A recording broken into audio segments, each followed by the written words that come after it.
চট্টগ্রামে আছেন সহকর্মী শাহান পাপন, সরাসরি চলে যাচ্ছি তার কাছে। পাপন, ৩ পরিবর্তন নিয়ে আজ টেস্টে নেমেছে বাংলাদেশ দল। এই পরিবর্তন একাদশে কতটা প্রভাব ফেলছে, ম্যাচটা কেমন হচ্ছে, কি মনে করছেন, সবকিছু আমাদেরকে জানাবেন।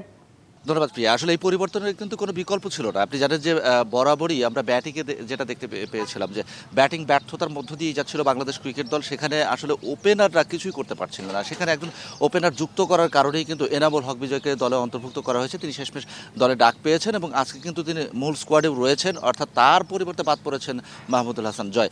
অন্য আরও একটি পরিবর্তন, যেখানে নাহিদ রানা তিনি পিএসএল খেলতে গেছেন, তার কিন্তু একটা ব্যাপার অনুমিতই ছিল যে তিনি একটা মাত্র টেস্ট খেলবেন এই সিরিজের এবং দ্বিতীয় টেস্টে তিনি থাকবেন না। তার জায়গায় নেওয়া হয়েছে তানজিম হাসান সাকিবকে। All time Roma. Taste it, love it.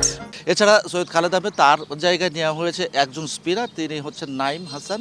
এবং নাইমের ক্যারিয়ার যদি দেখেন তাহলে এই স্টেডিয়ামে, চট্টগ্রামের এই স্টেডিয়ামেই কিন্তু সর্বাধিক উইকেট তিনি পেয়েছেন। বিশেষ করে সাদা পোশাকের ক্রিকেটে নাইম যদিও এখনও পর্যন্ত রঙিন পোশাকের ক্রিকেটের সুযোগ পাননি। সুতরাং এই 3 পরিবর্তন কিন্তু আসলে অনুমিতই ছিল এবং সেটাই কিন্তু হয়েছে। এখন দেখার বিষয় যে মাঠের ক্রিকেটটা কেমন হয়। এখনও পর্যন্ত যে খেলাটা হয়েছে, আমরা যেটা দেখলাম যে প্রথম সেশনে 30 ওভার খেলা হওয়ার কথা ছিল প্রথম 2 ঘন্টায়, সেখানে কিন্তু 2 ওভার কম হয়েছে এবং সেখানে 89 রান এবং 2টা উইকেট পেয়েছে বাংলাদেশ। সেই 2টা উইকেট গেছে তানজিম হাসান সাকিব এবং তাইজুল ইসলামের পকেটে। তানজিম হাসান সাকিবের কথা বলছিলাম, আজকে তার ডেবু হয়েছে টেস্ট ক্রিকেটে এবং কিছুটা এক্সপেন্সিভ তিনি।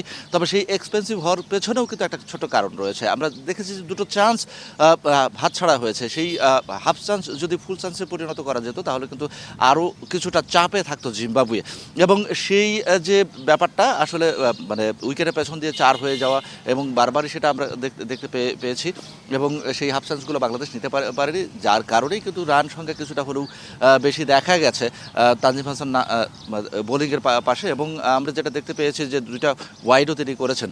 সব মিলে বলা চলে যে পরীক্ষা নিরীক্ষা আসলে করার কিছুই নেই, সবাই পরীক্ষিত সৈনিক এবং জিম্বাবুয়ের বিপক্ষে এই টেস্ট বাংলাদেশকে জিততে হবে, সিরিজ বাঁচাতে হলে সেই মিশনটাই বাংলাদেশ নিয়েছে এবং 3 পরিবর্তন আসলে সেই মিশনকে লক্ষ্য করেই। প্রিয়া। পাপন, আপনাকে অনেক ধন্যবাদ।